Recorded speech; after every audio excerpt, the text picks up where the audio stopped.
Hey guys, we're watching Volgore's beer reviews, and this time I'm reviewing Shock Top Chocolate Wheat. And if that sounds familiar, it is familiar, because no, it's not the same.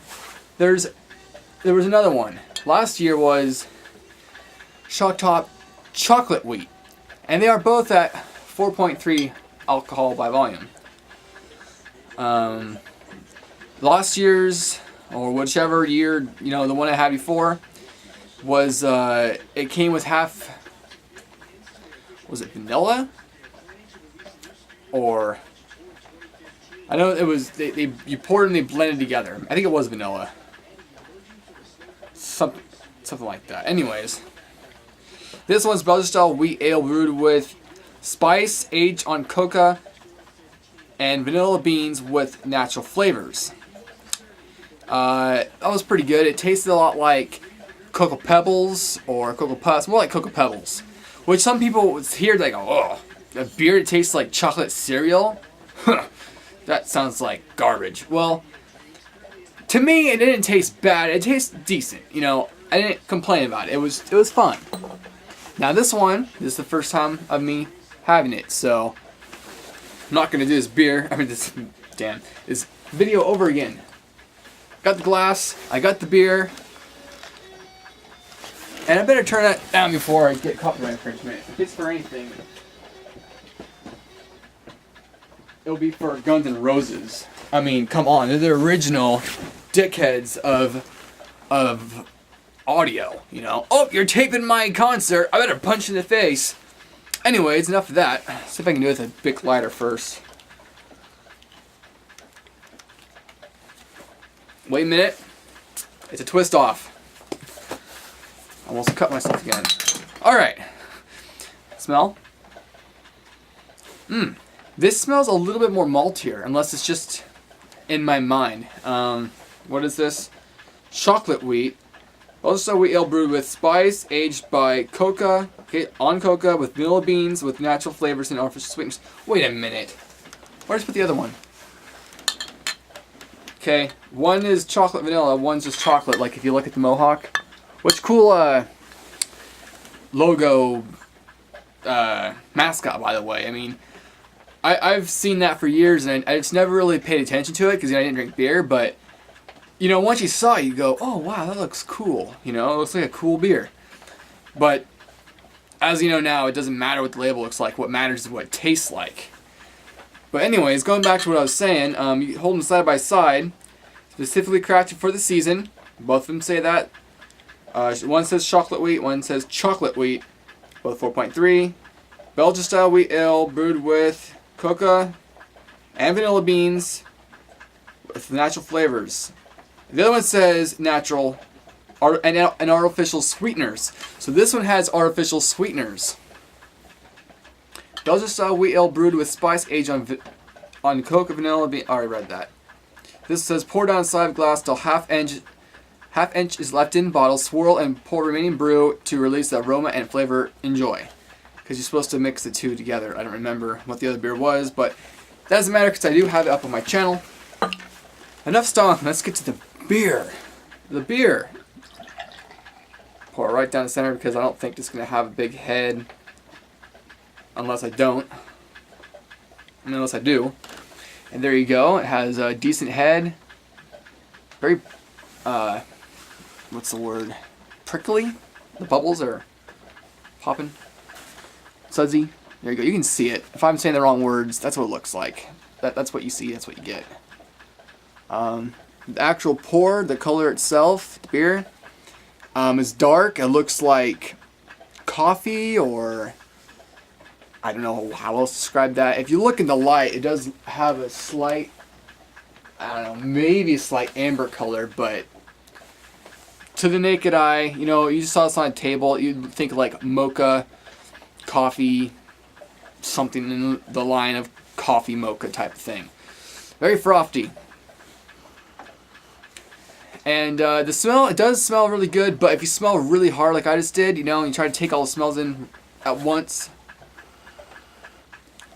you know, it does smell, it smells chocolatey, but it also smells a little bit, a little watered down. I don't know. That's just me. If you don't see that, then great. All right. Cheers. Cheers.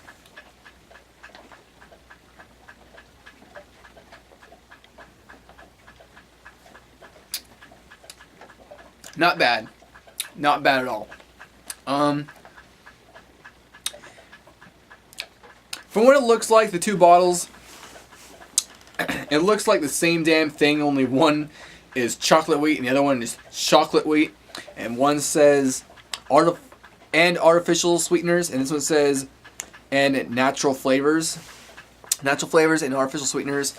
This one says and natural flavors. So it seems to me like the same exact beer, just a different label.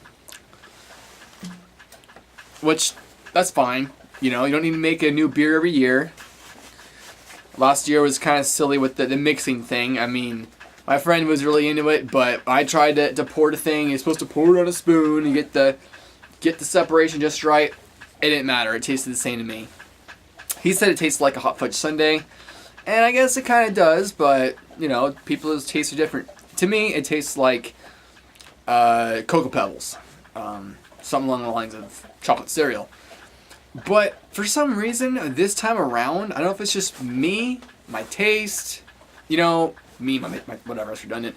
But, you know, like, if it tastes a little more chocolatey, a little more deeper, and it tastes a little more refined this time around. I don't know, like I said, if that's me or if that's the beer, but this time around it does taste better.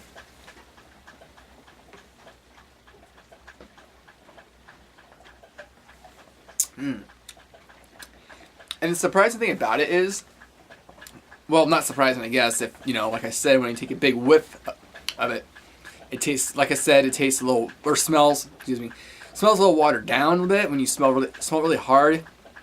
You know, it just doesn't smell as strong as some of the other, you know, porters or dark ales would smell.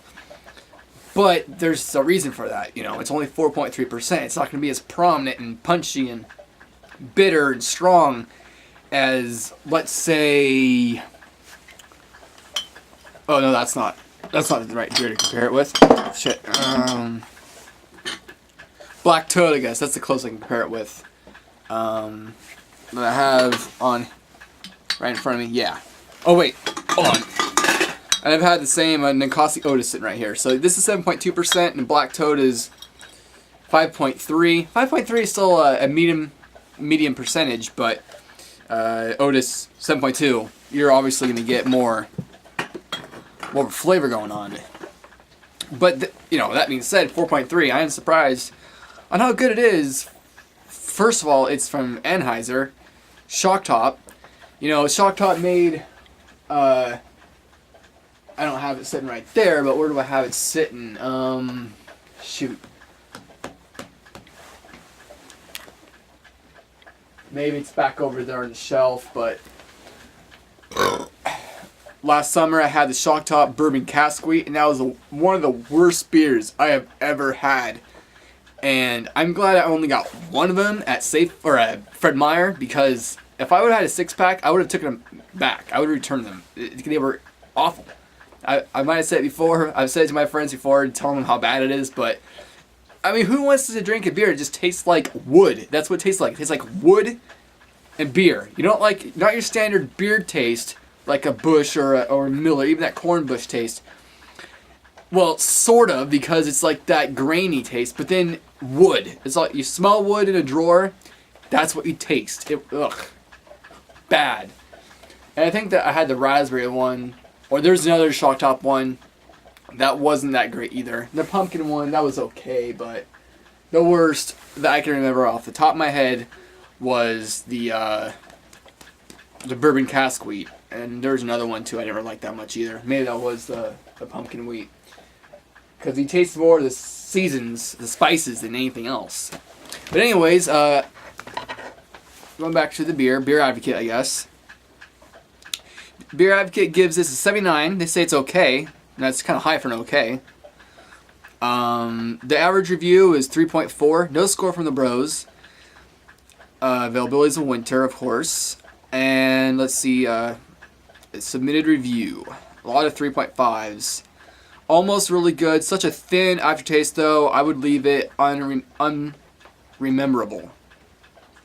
Great beer. Every enjoyable, great chocolate taste. Look in the glass.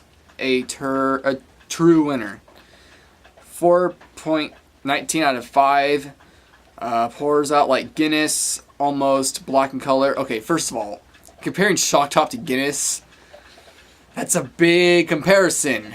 Okay, I guess if you just, you don't really drink a lot of beer, you don't really compare a lot, then okay, I guess, but I'd much rather take the Guinness. That being said, it says it tastes, a lot more like chocolate than it does malty beer, you know what I mean? It's definitely sweeter. I'm not going to read the rest of that. Taste up front, there is a light flavor. That's 2.39, 2.9 out of 5. Light flavor of wheat and grainy malts, just a slight hit of sweetness that is followed by moderate flavors of artificial fudge like chocolate vanilla, hints of coriander. I didn't get any of that. As the beer warms up, minimal amount of bitterness and finish, which fades almost instantly, and no discernible hop flavors. Well, yeah, it's 4.3%. Medium, a mouthfeel, light to medium bodied with moderate amounts of carbonation. I don't really have much in my glass anymore. I will say this is very drinkable. It is thin, it's easy to drink, it's like chocolate milk, Well, even, it's like 1% chocolate milk, because it's only 4.3%. Think about that. You know how people say, oh, 4.3, that's not a real beer, it's just water. Well, there is some good beer that's 4.3% in my opinion, like this. Even if it's thin, it's still good. In my opinion, it's still good. I don't know if you can see it. No, you can't, because that is pretty dark. But I don't see a lot of carbonation. What did that comment say that there was? No. Yeah, minimal amounts of bitterness. Moderate amounts of carbonation. Moderate. Yeah. Shock Top beers I have tried not to be running out again.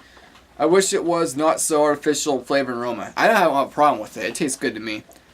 Oh, I'm rambling on too much other people's reviews. Basically, I'd say this is I'd agree with Beer Advocate. What was it, 7.9 or 79? Is that what it was? Yeah, 79. That's almost great, by their standards.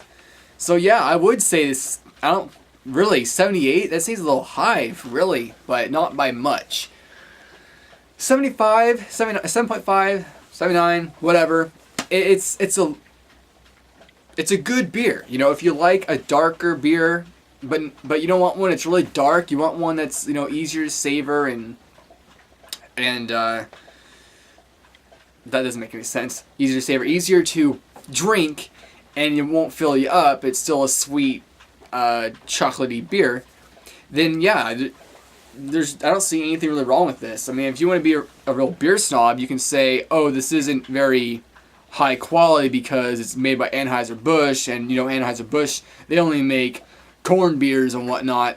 Well, yeah, you can nitpick about that, but that doesn't have much against this beer. I have much to do with this beer because this is one of the better ones from Shock Top, one of the better ones from Anheuser, and I mean, look at that. I don't really see any negativity from this beer. I mean, it's got darker color, it's not see-through, it's not overly carbonated. Even if it does say on the bottle artificial flavors or artificial sweeteners, I'll give it to them because it still tastes good. If it didn't taste good, I wouldn't like it, obviously,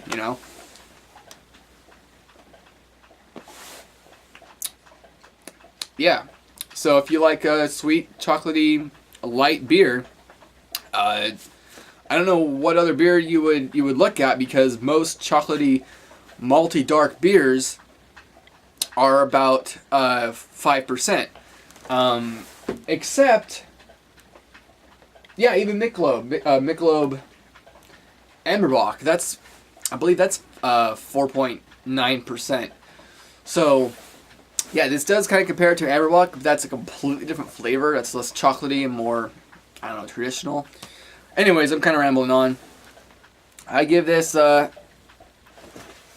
middle 7 7.5. It's good. You know, there's obviously better beers out there, but if you just want something really chocolatey and just tastes like candy beer, but isn't gonna blow your socks off with the hop and the bitterness and strongness and the alcohol. It's just a good, simple beer. It's nothing fancy, but it's still good. So, that's it for me. Thanks for watching. Comment, subscribe, and I'll see you next time.